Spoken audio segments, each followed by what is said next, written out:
கோடை காலத்தில் சுட்டெரிக்கும் வெயிலில் நம் உடல் நலத்தை பாதுகாக்க நாம் சில உணவு முறைகளை கையாள வேண்டும். சருமத்தை வெப்பத்தின் தாக்கத்திலிருந்து காப்பாற்ற சன்ஸ்கிரீன் லோஷன்களை பயன்படுத்தலாம். மேலும் உடம்பில் நீர்ச்சத்து அதிகரிக்க தர்பூசணி, இளநீர், நொங்கு போன்ற உணவுகளை அதிகம் எடுத்துக்கொள்வது மிகவும் நல்லது. பீட்ரூட், ஆப்பிள், கேரட், ஏபிசி ஜூஸுகளும் சாப்பிடலாம். மேலும் உடம்பு உஷ்ணத்தை கட்டுப்படுத்த, வெப்பத்தின் தாக்கத்தை கட்டுப்படுத்த இருமுறை குளிப்பது மிகவும் நல்லது. தினமும் தக்காளி, வெள்ளரிக்காய், எலுமிச்சை போன்ற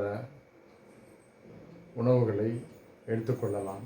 உணவுகளில் இவற்றை ஏதோ ஒரு விதமாக சேர்த்து கொண்டு நம் உடலை நல்லபடி ஆரோக்கியத்தை காப்பாற்றலாம். மேலும் நெல்லிக்காயை சேர்த்துக்கொள்வது மிகவும் நல்லது. நெல்லிக்காய் சர்க்கரையை கட்டுப்படுத்துவதோடு உடல் உஷ்ணத்தையும் கட்டுப்படுத்தும். வெளிர் நிற குடைகளை பயன்படுத்துவது நல்லது. கருப்பு நிற குடைகள் வெப்பத்தை உள்ளிழுக்கும். வெளிர் நிற குடைகள் வெப்பத்தை தடுத்துவிடும். ஆகவே வெளிர் நிற குடைகளை நாம் பயன்படுத்த வேண்டும்.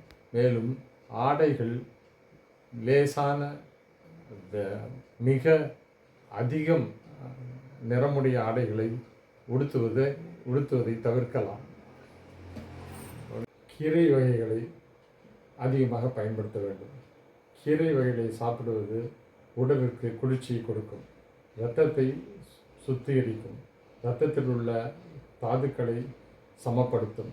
எனவே கீரைகளை அவசியம் எடுத்துக்கொள்ள வேண்டும். மேலும் குளிர்சாதன பெட்டியில் உள்ள பானங்களை பருகுவதை தவிர்க்கவும். குளிர்சாதன செயற்கை பானங்களை உள்ள ரசாயனங்களும் கேடு விளைவிக்கும். அதை தவிர்ப்பதற்கு இயற்கையான பானங்களை, இளநீர், பதநீர் போன்ற பானங்களை பயன்படுத்தலாம். நொங்கு போன்ற குளிர்ச்சி தரும் உணவுகளையும் அதிகம் எடுத்துக்கொள்ளலாம்.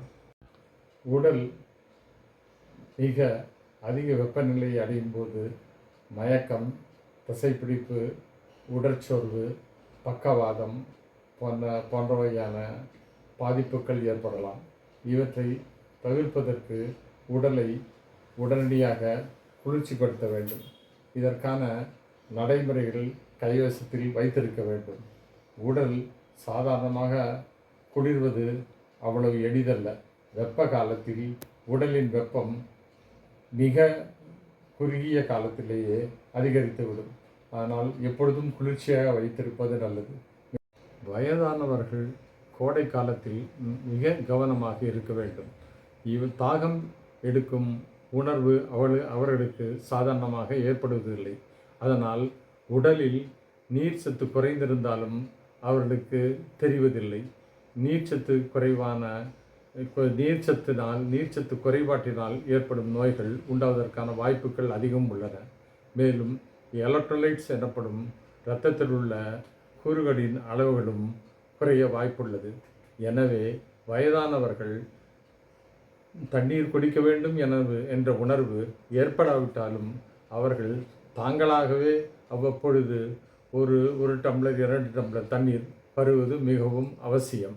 இவ்வாறான வழிமுறைகளை பயன்படுத்தி கோடை காலத்தில் நல்ல ஆரோக்கியத்தை பேணி காத்து வாழ்வாங்கு வாழ வாழ்த்துகிறேன்.